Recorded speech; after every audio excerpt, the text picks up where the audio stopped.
So what's stopping politicians from moving on this front? I always remember that great line of Paul Keating's that politics and leadership is not about being popular, it's about being right. And in this sense, drugs policy is one of those classics where the politicians know that the war on drugs is lost. They know that because they're not stupid, they can see the evidence. They are told by the criminal justice system that it doesn't work, and the criminal justice system is beginning to vote with its feet and move to drug courts, which, by the way, one of the problems with drug courts is they're not fully extended through the system, so they're not utilised in a Supreme Court or district courts in many states. They should be right through the system. At the moment, they're mainly in the magistrates or local courts.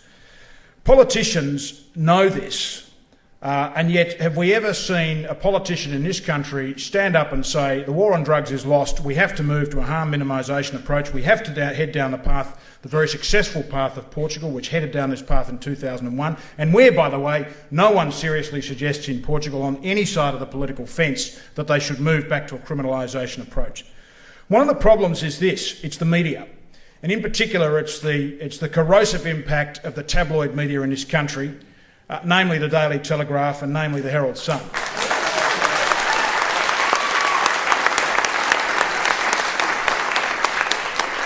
When the Greens, a number of years ago, talked about decriminalisation policies, the Herald Sun and the Daily Telegraph ran the most vicious campaigns against the Greens. I'm no great fan of the Greens on a whole range of issues, but on this one they were absolutely right.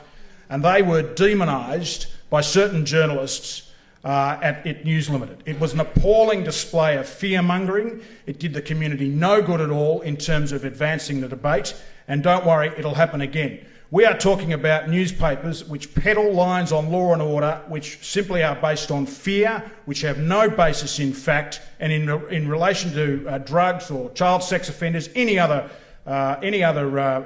form of crime, they simply follow what they think is a lowest common denominator, fear-ridden populist line. It is one of the biggest barriers to politicians heading down a more sensible path. Because if politicians look, for example, from the budgetary perspective, and state and federal governments in this country over the past 10 to 15 years have become more rigorous, in theory anyway, in relation to budget matters, and they're now all into KPIs and all the other management speak.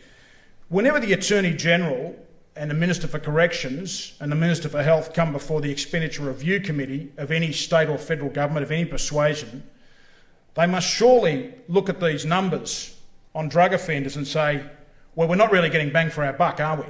Because as you've heard from our previous speakers, drugs are more readily available today than they ever have been. Our courts are full of drug offenders. 80 or 90% of crime on any one day being dealt with in the magistrates' court is drug-related, either directly or indirectly. We wouldn't have had Underbelly 1, 2, 3, 4, 5 or 6 if it weren't for drugs. Drugs are the basis of the criminal justice system, and those who want to play outside it and those who want to play within it.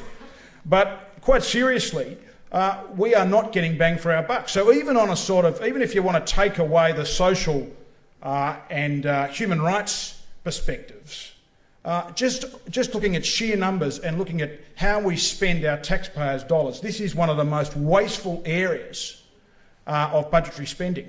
Now, the Herald Sun and the Daily Telegraph are very good, and various other tabloid outfits like Neil Mitchell in Melbourne, etc., are very good at talking about governments wasting money on bureaucrats going on overseas trips, petty sums of money, but they never look at one of the biggest items of expenditure, which is the police, which is corrective services, and which is the law and justice budget generally. And the billions of dollars literally wasted by police each year on ridiculous law enforcement.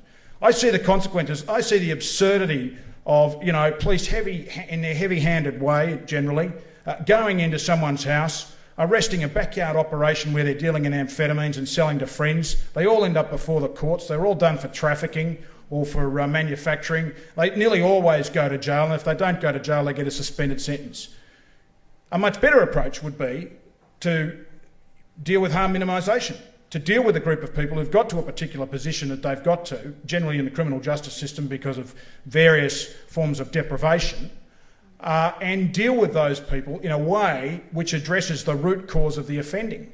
Simply going through the courts locking them up, warehousing them, and then coming out and getting back into trafficking, where they can make an easy buck, by the way, much easier buck sometimes than getting out into an employment market which stigmatises against people who've been to prison. It would be a much more effective way with dealing with matters. So I'm going to finish up on this note by saying, in terms of confidence in our criminal justice system, you can have none when it comes to current drug policies. Two, when it comes to waste of taxpayers' money, serious waste of taxpayers' money and epidemic waste of taxpayers' money at a federal and state level in Australia, you can thank the war on drugs.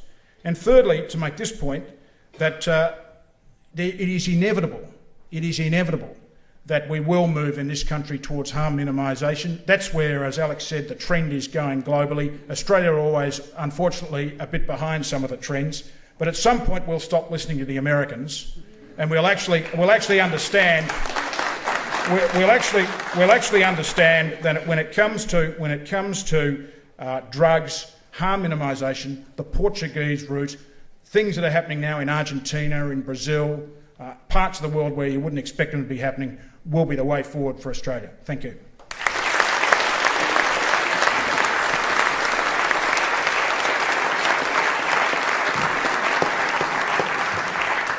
Thanks for that, Greg. Thanks to all our speakers. I'm now going to invite questions from the floor. We have a number of roving microphones, I think, which shall go to you in a moment. Can I just say three things, please? I did one of these sessions yesterday. We've got 25 minutes. I think they'll pass very quickly.